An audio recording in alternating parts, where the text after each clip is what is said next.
তোমরা তো আমাদের বাড়ি ঠাকুরের কারখানা দেখেছো, কিন্তু এখন আমি আছি দিল্লিতে। দিল্লির ঠাকুরের কারখানা তো তোমাদের দেখানো হয়নি, চলো তাহলে সেটা দেখে নিয়ে আসি। হ্যাঁ, এখানেও ঠাকুর বানানো হয়। এই যে সামনে যে জায়গাটা দেখছো, এটা হচ্ছে কারখানা, আমাদের কারখানা। এখানে আমার বাবা আগে ঠাকুর বানাতো, বর্তমানে এখন বানায় না, এই জায়গাটা এমনি বানিয়ে থুয়ে দিয়েছে। কারণ একটা ঠাকুর বানালে এই জায়গায় 3-4 হাজার টাকা নিয়ে নেবে, মানে জমির মালিক যে আছে সে এখানে 4 হাজার টাকা নেবে একটা ঠাকুর বানানোর জন্য। আর তো ছোটোখাটো ঠাকুর বানালে সেটা লস হবে, বড় সড়ো ঠাকুরের বায়না আসলে তবেই বানায়, তাছাড়া বানায় না। যে একটু কাছে গিয়েছি তোমাদের একটু ভেতরে দেখাবো বলে, মোষটা কেমন হয় তেড়ে আসছে দেখো, একদম অ্যাটিটিউড নিয়ে তাকিয়ে আছে মেয়েদের মতো।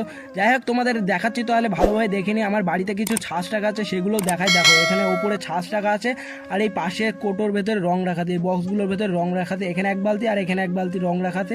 আর একটাও দেখাচ্ছি তোমাদের, এখানে আমার কিছু মাটির ছাঁচ রাখা আছে।